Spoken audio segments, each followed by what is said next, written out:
praliné maison et pâte à tartiner maison. Pour ces deux recettes-là, il va nous falloir 200 g de sucre pour une louche d'eau environ que nous allons mettre au feu. Dès que c'est porté à ébullition, voilà, dès que l'ébullition est lancée, à peine elle est lancée, nous rajouterons nos amandes et nos noisettes, 350 g de chaque. Vous pouvez aussi décider de faire cela seulement avec des amandes ou seulement avec des noisettes, tout est possible.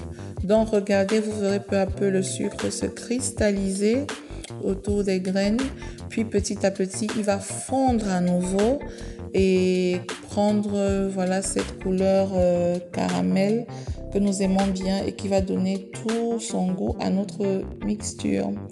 Donc allez-y délicatement, faites attention à ne pas brûler, baissez la flamme s'il le faut, je vous le conseille. Moi j'ai dû utiliser une cuillère aussi après.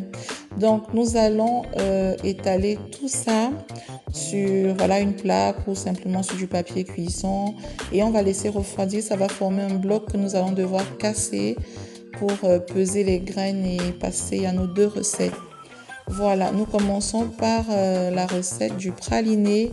Il va nous falloir 350 g de graines caramélisées que nous allons mixer.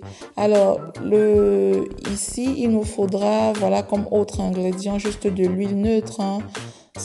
Voilà, ça peut être de l'huile de colza, de tournesol, d'arachide, une huile neutre en goût. Ici, j'ai utilisé le colza. Le praliné est intéressant au niveau des pâtisseries et même pour faire vos glaces, pour réaliser beaucoup de choses. Il faudra juste très bien mixer et puis ce sera prêt. Si vous n'avez pas un bon robot, quel que soit l'instrument que vous avez, ayez juste un peu de patience. Chez moi, il m'a fallu 3 ou 4 minutes. Même pas au total pour la recette, mais je sais qu'avec d'autres appareils moins puissants, il va falloir beaucoup de patience et voilà. Donc là, le praliné maison, il est prêt. Il est liquide comme ça parce qu'il a à peine été fait, il chauffe encore. Après, il s'alourdit. À présent, nous passons à la pâte à tartiner maison. Vous verrez que cette pâte à tartiner maison-ci, elle n'a rien à voir avec les pâtes à tartiner de commerce. Elle est très bonne. Déjà en termes de graines, vous avez vu, c'est 616 grammes. Ce qui équivaut en termes de pourcentage pour la recette à plus de 50% de graines. Dans les compositions du commerce, pour certaines, vous avez 4%, 5%, 13%, au grand maximum 25% pour les grandes marques. Donc en termes de qualité, franchement, rien à voir. Donc, une fois que nos graines ont été mixées, nous allons faire fondre 213 grammes de chocolat noir. Vous pouvez utiliser du chocolat au lait aussi. Moi, je préfère du chocolat noir de très bonne qualité. Voilà, que nous allons mélanger, nous allons rajouter et mixer. Et puis, ce sera tout. Ce sera tout. Notre pâte à tartiner, elle est prête.